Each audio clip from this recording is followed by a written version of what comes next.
Enligt de mexikanska krönikerna har människorna existerat långt innan den här världen kom till. Och livet på jorden har uppstått och gått under flera gånger.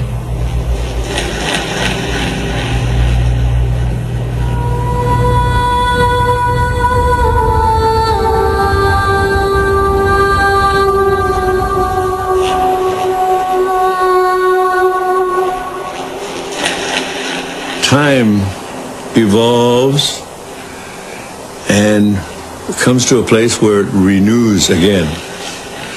There is first a purification time, then there's renewal time.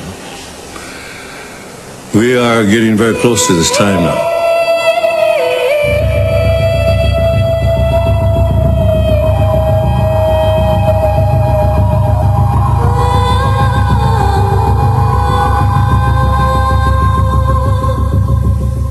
För cirka 5 miljarder år sedan svävade planeten jorden som ett livlöst klot genom rymden.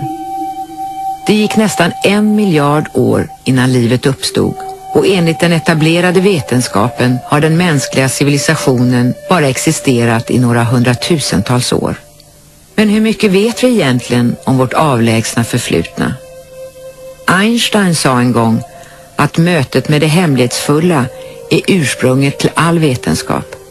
Därför ska vi nu bege oss in i mytologins gåtfulla universum och söka svar på några av livets stora frågor. Varifrån kommer vi och vart är vi på väg? En legend berättar att Amerikas ursprungliga invånare var överlevande från en högt utvecklad civilisation som utplånades efter en global översvämning. I Mexiko har man hittat steninskriptioner som berättar att världen har drabbats av en rad stora naturkatastrofer.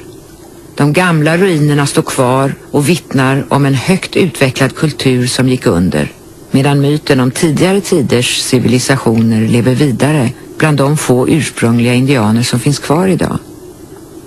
Det är dags att vi lyssnar till vad de har att berätta.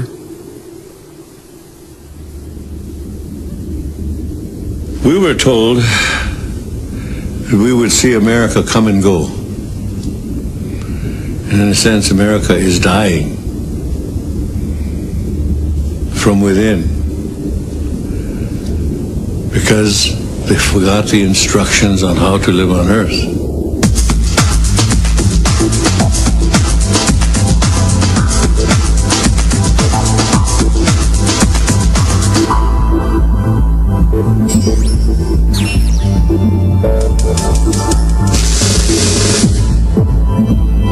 Here in Hollywood, anything more than a year ago is ancient history, and any more than a year from now is too far away to be relevant.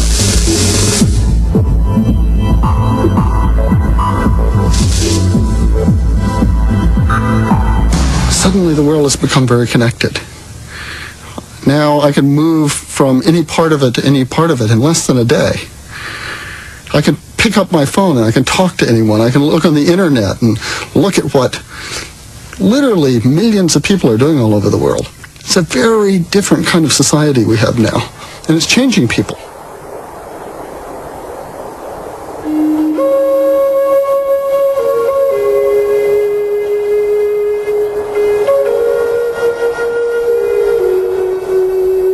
För 25 år sedan avstod Charles Lawrence från en lovande karriär som affärsman i New York och lät sig adopteras av en gammal Hopi-indiankvinna, Carolyn Tawangiama.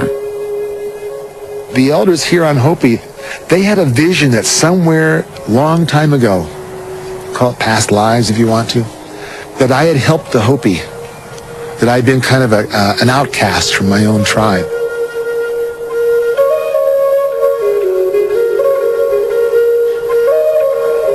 In one way, I was at the peak of, approaching the peak of a very fine place career-wise in New York City. My office was in the Plaza Hotel. It's so funny as we change perspectives of life. A lot of what I was doing before looks like it was just a skeleton dancing in the wind. You know, had very little substance to it. In hindsight, I think, here I am, this orange picker kid from California, you know. How did this get to happen for me? I had no sense that this was even in the dance card You know, this was their offering for life. Det indianska ordet Hopi betyder fred. En legend berättar att Hopi-indianerna var de första som kom till Amerika, där de i många generationer levde som nomader innan de slog sig ner i Arizona och grundade Oriobi, som är den äldsta boplatsen i USA. Legenden berättar att det var just på den här platsen som profeten Massaw år 1100 visade sig för Hopi-indianerna för första gången och gav dem tillåtelse att bosätta sig på den invigda jorden. Massaw sa till dem att de var ett utvalt folk, och innan han lämnade jorden igen gav han dem några stentavlor med teckningar och symboler som beskriver mänsklighetens historia och framtid. I nästan 1000 år har Hopi-indianerna bevarat de gamla stentavlorna, men det är kanske först nu som vi kan börja förstå vad de gamla profetierna betyder.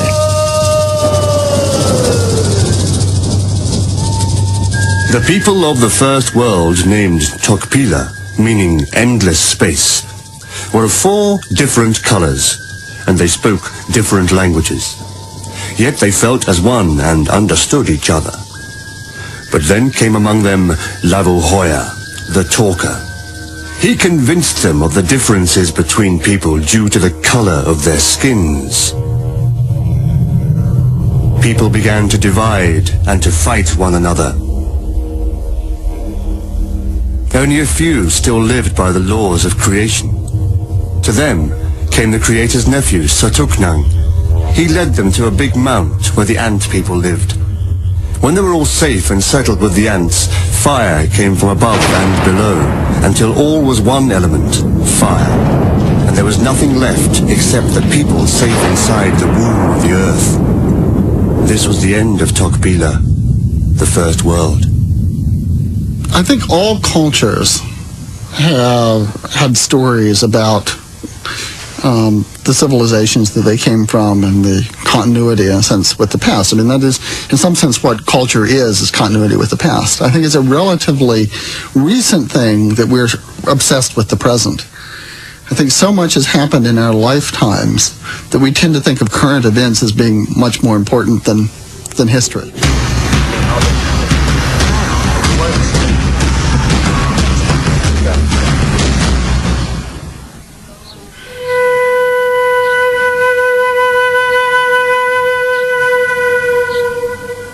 In 91 years, you've seen a lot of things happen.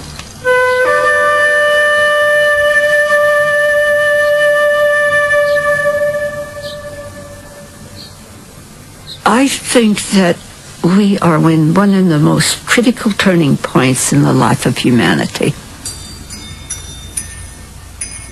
And I know that because it is so uncertain and we don't know the future, it's a time of anxiety for many people. I don't think that people have a sense right now what story they're a part of. They sense that more that they're a part of a cataclysm.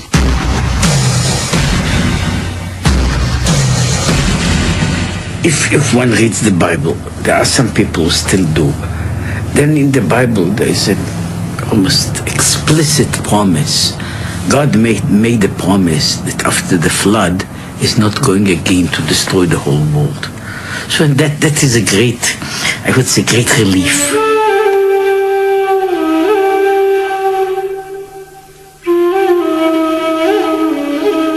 On the other hand, it doesn't say, and nobody is promising it, that we won't do it on our own.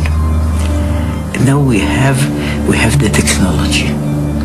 Now, the point is that atomic bombs are only one of the very many means that we people have in our disposal to destroy a world.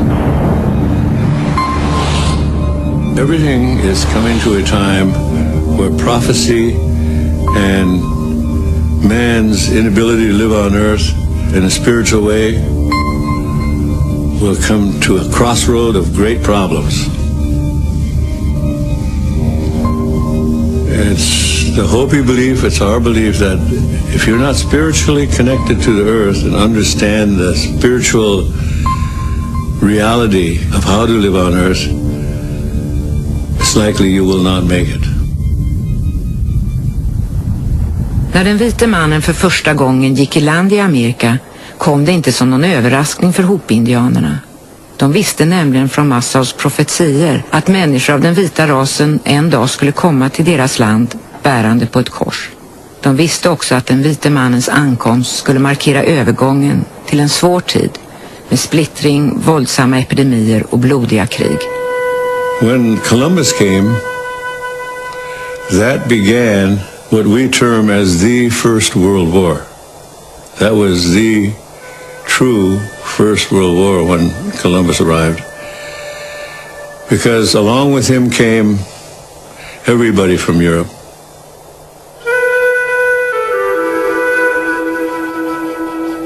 By the end of the Second World War, we were, in America, we were only 800,000. From 60 million to 800,000. So we were almost exterminated here in America. 1881 upprättade den amerikanska regeringen ett reservat som inskränkte Hopi-indianernas territorium till mindre än 1/10 av deras ursprungliga område. Än en gång visade sig de gamla profetiorna hålla streck. Hopi-indianerna visste att det slutliga nederlaget skulle bli verklighet om den vite mannen lyckades omvända barnen och sätta dem upp mot deras föräldrar. Men deras motstånd tjänade ingenting till. Regeringen genomförde ett utbildningsprogram som gick ut på att ta barnen från deras föräldrar och placera dem på internatskolor långt hemifrån. Grandmother, like a lot of native children across the land here, was ripped out of her mother's arms at age 6. She was taken away. The U.S. soldiers came into these villages and without any concern to life or what they were doing, they just snatched children at any age and they were thrown in boxcars, train cars. It was just a very educated form of genocide on one level that these teachers put these kids through. But Grandma didn't see her folks for 17 years. She didn't come back to Hopi.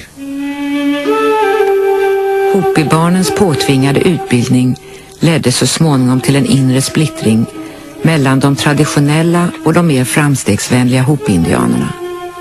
1906 bröt konflikten ut på allvar och det slutade med att de traditionella Hopi-indianerna fördrevs från Oribe. Det enda de fick med sig var de gamla profetiska stentavlorna. De slog sig ner vid en källa inte så långt från Oribe där de grundade sin egen by, Otvilla. Vid en högtidlig ceremoni lovade de varandra att hålla fast vid de gamla traditionerna och att offentliggöra Massaus profetier och varningar för världen utanför.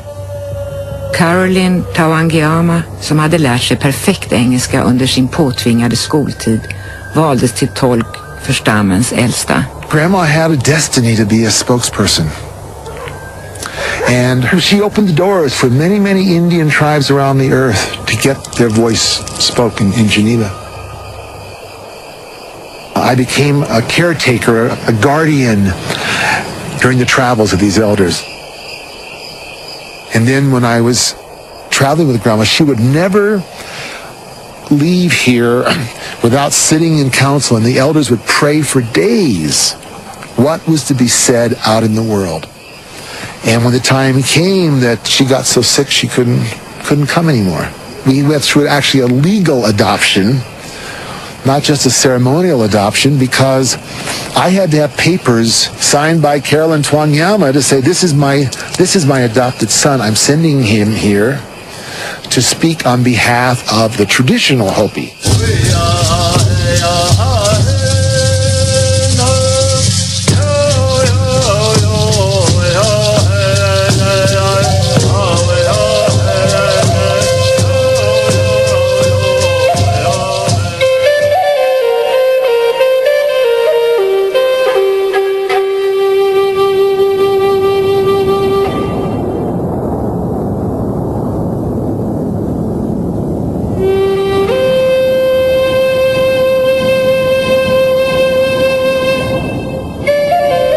After the first destruction, the survivors emerged to the second world, named Tokpa, meaning dark midnight.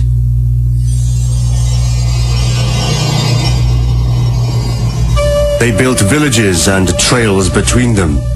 They made things with their hands and stored food like the ant people. Everything they needed was on this second world, but they became greedy and began to quarrel and fight.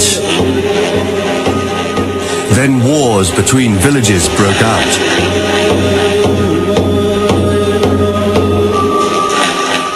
So again, Satuknang called upon the ant people to open up their world for the chosen ones. When they were safely underground, he ordered the twins, Pakwangahoya and Palongahoya, to leave their posts at the north and south end of the world axis. With no one to control it, the Earth teetered out of balance, and as the world spun through cold and lifeless space, it froze into solid ice. This was the end of Tokpa, the second world. Now's an interesting time because we've really just gotten technology. And I mean just in the last 100 years or so, which is a moment of time, historically speaking.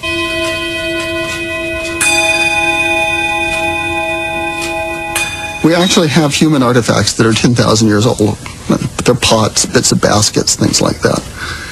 So we know we can build things that last 10,000 years. The clock that I'm building is entirely mechanical. I actually have some faith that mechanical technology will be around for thousands of years, so people will be able to understand it and fix it. Whereas it may be that electronic technology, for instance, will just be a passing fad. We really don't know anything about how well electronics lasts over those time periods. One of the questions that comes up when you design a clock that lasts for 10,000 years is, what do you use for the calendar system? There are great differences in the calendrical systems of the various cultures on Earth. The Hebrew calendar is registering the year 5970 as of September 1999. They are approaching the so-called 7th millennium. The Chinese calendar is into the year 4650 something. They're within 40 years will be approaching their 5th millennium. The Islamic calendar only shows the year 1420.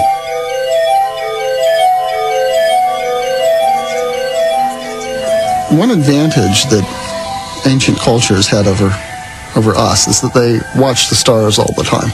If you don't have electric lighting, things like the phase of the moon become very important. There's good evidence that the Mayans got very good at predicting eclipses. Maya-indianerna var otroligt skickliga astronomer. För tusentals år sedan kunde de beräkna planeternas banor med en precision som kan mäta sig med de mest avancerade moderna beräkningsmetoderna. It turns out that one of the only calendar systems which makes sense is the Mayan calendar system. An interesting thing is that calendar too is about to come to the end of one of its very long cycles. I think the biggest mystery with the Maya calendar is this 2012 date.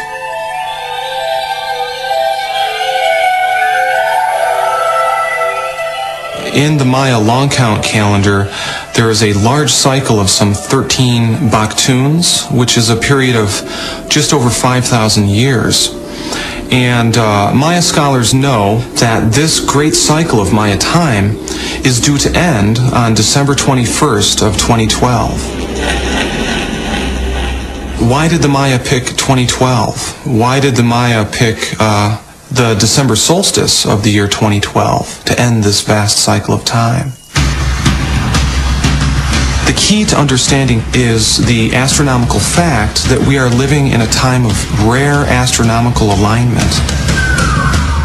This particular alignment that we're approaching happens once every 13,000 years.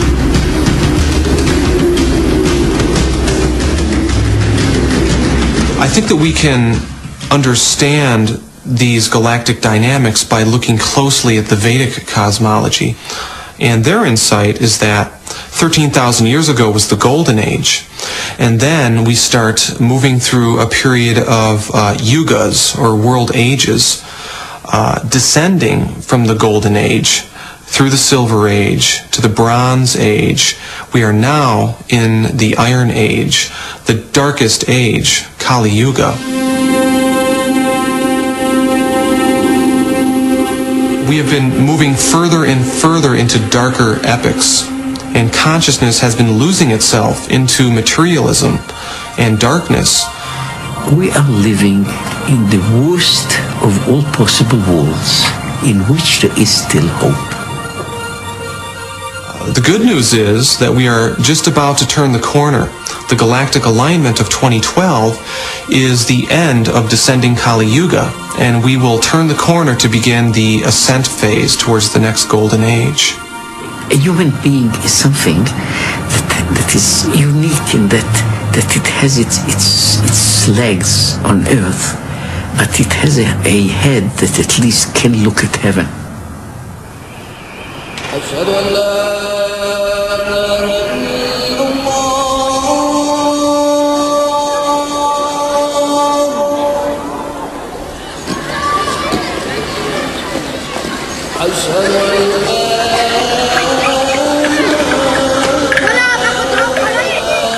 There is a period of time in schools in which boys and girls are fighting each other and cannot stand each other. After some time, at least they stop doing it. See, they become interested.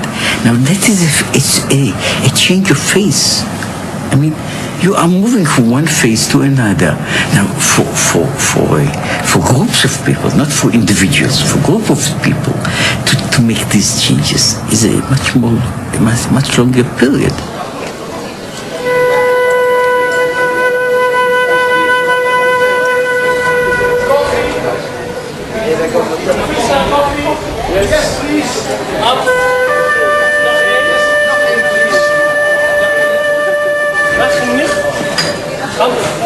We're still in the religious struggles of human consciousness, but slowly moving towards the age of Aquarius in a so-called vacuum or change over from the influence of Pisces, which is basically religious.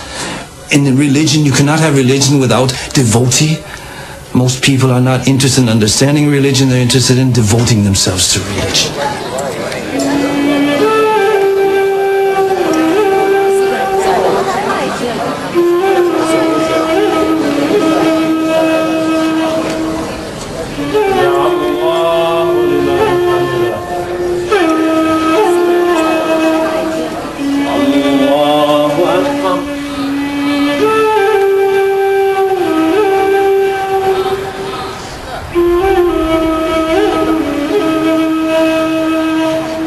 I was passing yesterday to a newly cut road. So it was bare rock about 5 years ago when they cut it. Now I see that in the cracks of the rock, plants are beginning to grow. Nobody put them there, but there were seeds flying all over. And some of them find the most minor crack, and they begin to flourish. So in 10 years' time, in 20 years' time, you will see the green wall where there was a bare rock.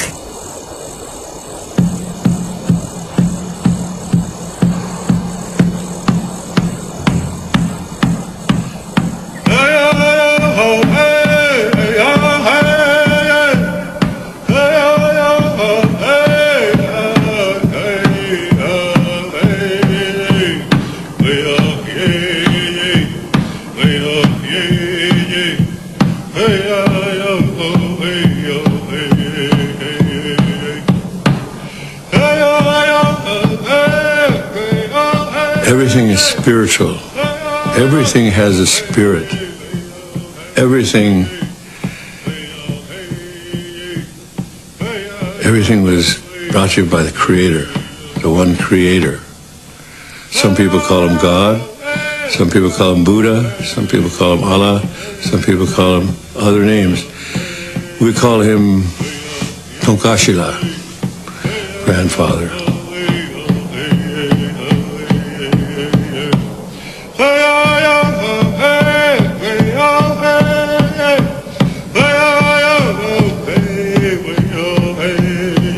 We're here on Earth only a few winters. Then we go to the spirit world. the spirit world is more real than most of us believe. The spirit world is everything. The name of the third world was Koskursa, meaning forever lost. Once more, people spread out. They multiplied in large numbers, advanced rapidly and created big cities, countries, a whole advanced civilization. But then they began to use their creative power in a destructive and evil way. They constructed a Patuwota, a shield made of hide, and made it fly through the air. Using Patuwotas as weapons, they attacked one another. Something had to be done. Satuknang instructed the chosen ones to cut down some tall plants with hollow stems, crawl inside and seal them up. Then he released the water upon the earth. Waves, higher than mountains, rolled upon the land. Continents broke asunder and sank beneath the seas. Finally, the movements ceased. When opening the seals, the people saw that they were on a little piece of land on top of the highest mountain. All else, as far as they could see, was water. On the bottom of the ocean, proud cities were resting. Worldly treasures were destroyed by the evils of man. This was the end of Koskursa, the third world.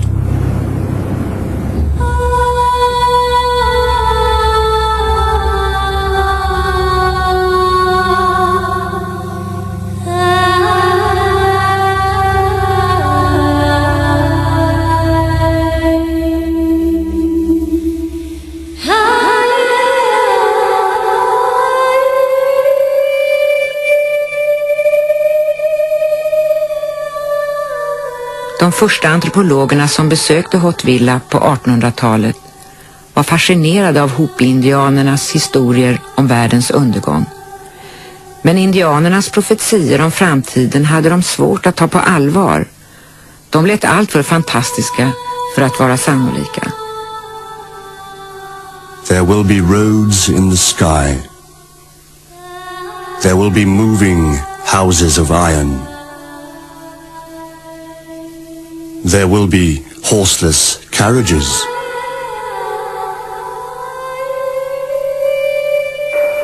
Okay, it's daylight outside. Man will have the ability to speak through space.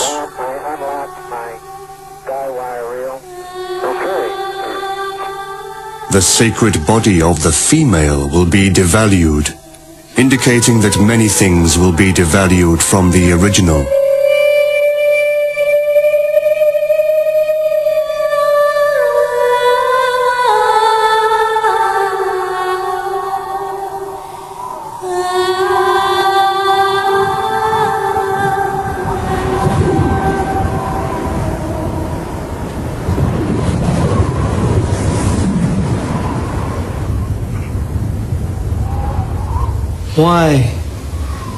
Why did the white man create all of these things? They make all of these trucks, cars, airplanes. We were warned not to have those. No conveniences.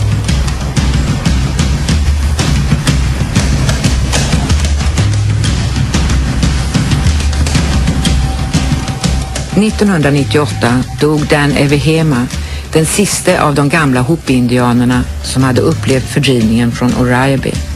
Han blev 107 år gammal. Idag är det bara en liten handfull Hopi-indianer kvar som fortfarande håller fast vid de gamla traditionerna och försöker försvara Hotvilla mot den utveckling som Massaus profetier varnade för. De gamla fruktar att en ny katastrof kommer att drabba jorden om och när den sista Hopi-indianen ger upp och låter den vite mannens livsstil ta över. The issue is that Hotvilla, in the mind of its foundation, is a shrine. It's a sacred place where the people live in loving concert with the earth. Their lives were meant to be lived in that simple way. They treated the earth in a good way. They treated each other in a good way. That was the very foundation and substance of Hotvilla. When the government, the tribal council began to push through these so-called improvements of electricity and water, they did not want that. The old people wanted Hotvilla to be left as the sacred shrine. Manuel Menunga har beslutat att axla arvet efter sina stolta förfäder. Genom att återgå till Hopi-indianernas ursprungliga livsstil och föra de gamla traditionerna vidare till sina barn hoppas han kunna avvärja den katastrof som han anser hotar oss alla. I decided to give up my truck and I quit my job too because I believe in him.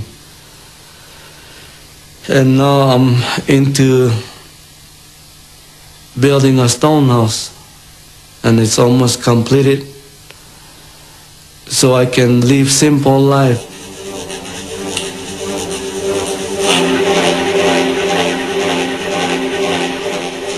I feel sad for the world. There's a lot of people in the world that's gonna get hurt. But they won't listen to me.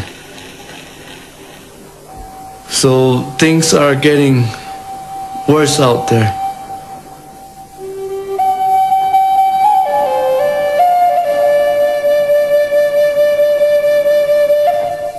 Under these mountains, they're just beds of coal.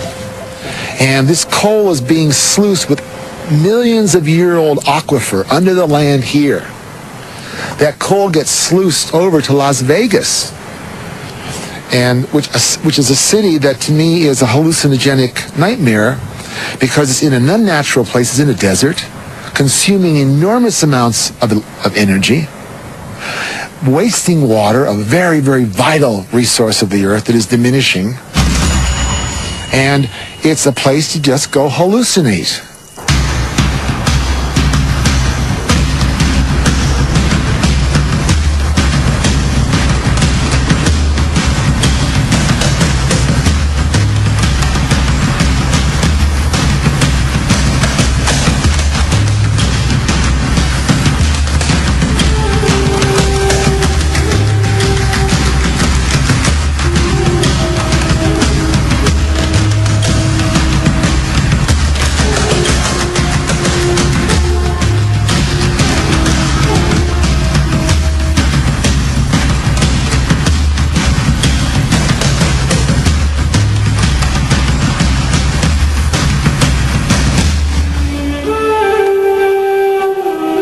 Over 95% of our body is water. And in order to stay healthy, you've got to drink good water. When the European first came here, Columbus, we could drink out of any river.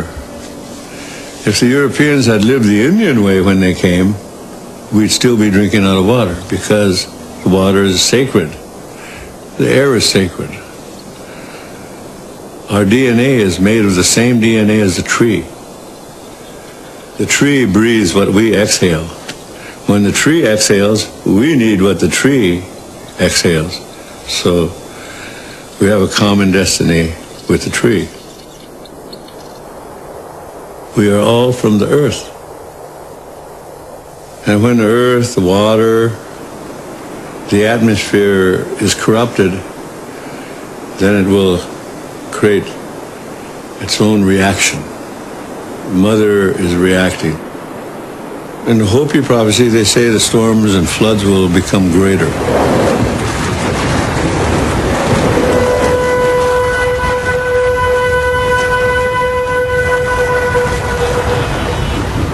Well, I think the hurricanes and the earthquakes and the volcanic action is part of the reaction of the earth.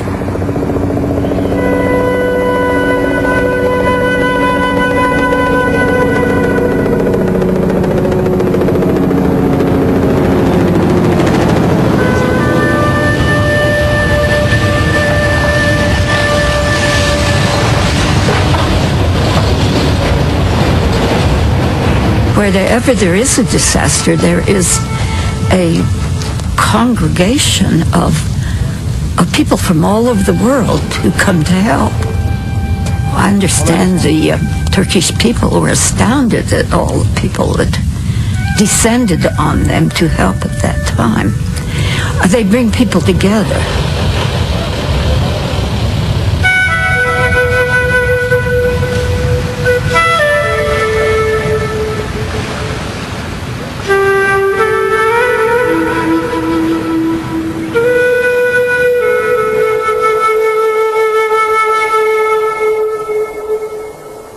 To me, it's not a negative thing to know that there will be great changes. It's not negative. It's evolution. When you look at it as evolution, it's time. Nothing stays the same.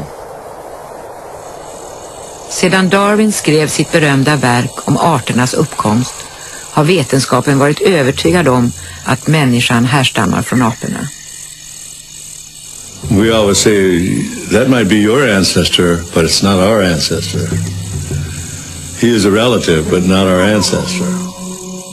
Medan arkeologerna fortfarande letar efter den felande länken mellan apa och människa har man gjort ovanliga fynd som tyder på att det levde människor på jorden för många miljoner år sedan. I Leitoli i norra Tanzania har man hittat fotavtryck som är cirka 3,5 miljoner år gamla. Och i Nevada i USA har man hittat de förstenade resterna av en över 200 miljoner år gammal sandal. Ett av de äldsta och märkligaste avtrycken är över 500 miljoner år gammalt och liknar faktiskt konturen av en modern sko.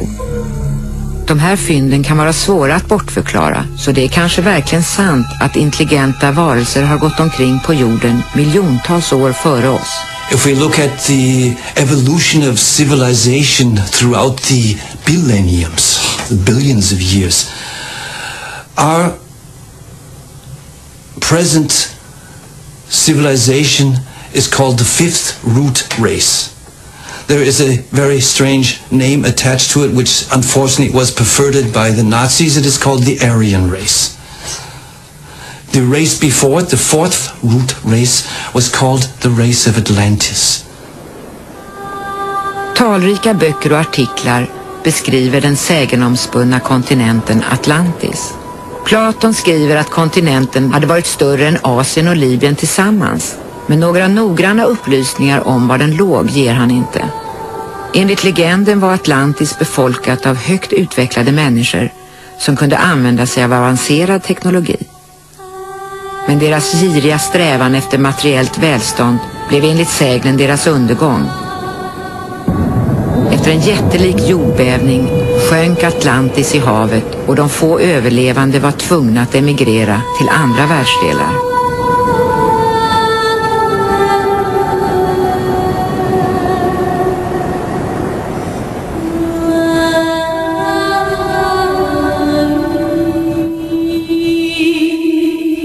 I firmly believe there was the civilization of Atlantis with telepathic powers, with connection to space travel, life on, in other galaxies, on other planets. Om det var överlevande från Atlantis som grundade de forntida högkulturerna i Egypten, Mesopotamien och Amerika, kan vi kanske få insikt i deras kunskap om astrologi och matematik genom att studera de gåtfulla pyramiderna i Egypten och Mexiko.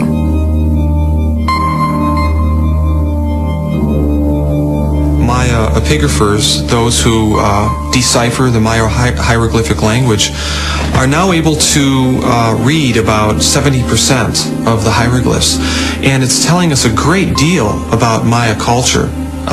Just their architectural achievements alone indicate that they were very sophisticated in terms of engineering huge blocks of stone into place in order for these very subtle astronomical alignments to take place.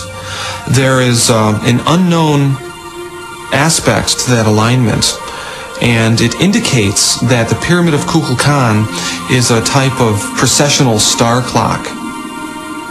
Trappstegen på 2 av Kukulkan-pyramidens sidor representerar antalet dagar mellan vår- och höstajämningen och markerar på så sätt den tidpunkt på året när dag och natt är lika långa. Då kan man uppleva ett sällsamt fenomen. När solens strålar träffar pyramiden bildas en våglinje av ljus som slingrar sig från pyramidens topp och ner till marken där den träffar ett ormhuvud av sten. The ancient Egyptians and the ancient Vedic cosmology and many other native indigenous belief systems seem to have understood and prophesied about the times when these alignments would be taking place.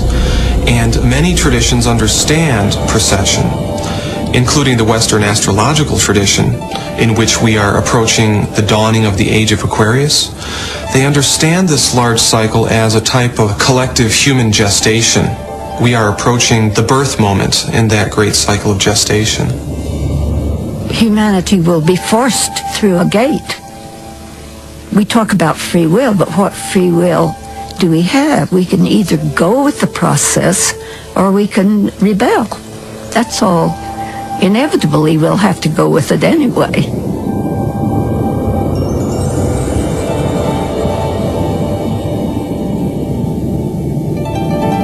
It's not surprising to me that the stories of transformation of the world, renewal of the world, cataclysm, things like that, are becoming more important in every culture. Those stories were always there, but because of the time that we're in, those stories are becoming important to everybody in a way that maybe they wouldn't have been otherwise. We are the anthropologists constantly studying the white man, the European. If they could see themselves through our eyes, they would see the ridiculous sides, they would see the feudal sides, they would see the mistakes. There is a great conflict building up.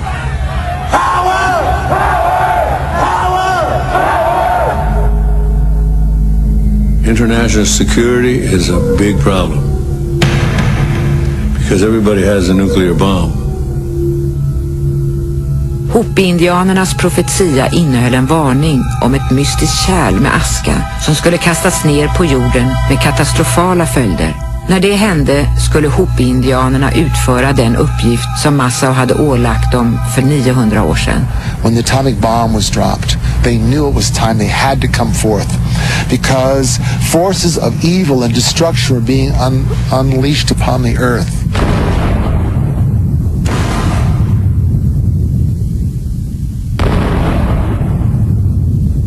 Efter bombningarna av Hiroshima och Nagasaki samlades Hopi-indianernas ledare för att utse 4 representanter som, liksom profetian föreskrev, skulle överlämna en varning till mannen i det vita huset. Profetierna berättade också om ett hus av glas som skulle byggas på Nordamerikas östkust. Här skulle representanter från alla nationer samlas för att försöka lösa världens problem, och hit skulle de vända sig om mannen i det vita huset inte ville lyssna på dem. Now in the prophecies, they were told they would go 4 times to the man in the White House. And if he turned you away, did not invite you into his house, then you would have to go to the house of Micah. And there are different interpretations how they describe that. But who knew hundreds of years ago there was going to be a UN? Det skulle gå 44 år innan Hopi-indianerna äntligen lyckades göra sig hörda, tack vare Charles Lawrence. We just called the wife of Boutros Boutros-Ghali, who was then the head of the UN, and it was that moment of the window being open that we got on the calendar. Thomas Benjaka var den enda från den ursprungliga delegationen som levde länge nog för att uppleva den stora dagen. Eftersom delegationen enligt profetian skulle bestå av 4 medlemmar utsåg Thomas Benjaka 3 nya representanter, och en av dem var Manuel Menunga. In 1992, we went there and we give our Hopi prophecy, Hopi message over there that that was the last warning. If we don't stop these things, then the world will get out of balance.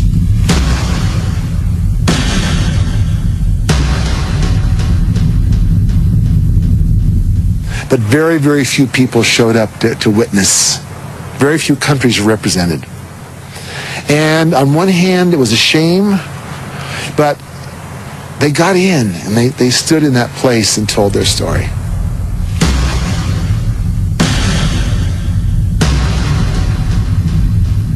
We give them 4 days, 4 months, 4 years to come and investigate. But it didn't happen. They didn't come.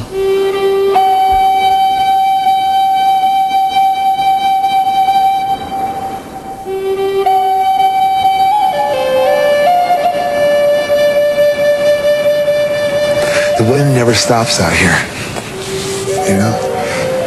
And the desert sand never stops blowing. But what happens down the road when there is no water? What happens when these things begin to happen? They're all predicted. And the signs are there. What then?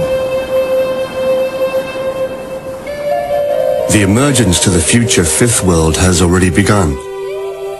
It is being made by the humble people of little nations and racial minorities. You can read this in the earth itself. Plant forms from previous worlds are beginning to spring up as seeds. Those who take no part in the making of world division by ideology are ready to assume life in the next world. Be they of any race, they are all one. The time is not far off.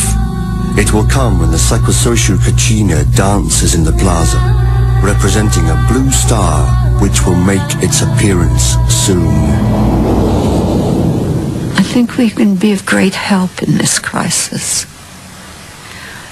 Awareness is so important, and the awareness that this is a crisis, but and a turning point, a shift, but also a tremendous opportunity that we're entering an entirely new cycle, and all that we can take into it is the best of the old and let the rest of it go. I'm very optimistic and enthusiastic about what will come. I think things will be very much different, but I know that we can handle it. We can all handle it because we have to. That's my feeling. Because I think people will pretty soon start making a mental shift. They'll stop feeling like they're at the end of something and start feeling like they're at the beginning of something. And that's what I want to be a part of.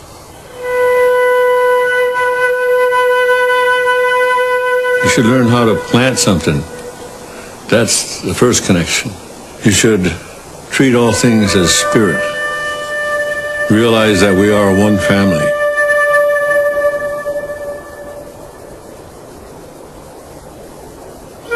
It's never something like the end. Just like life, there is no end to life.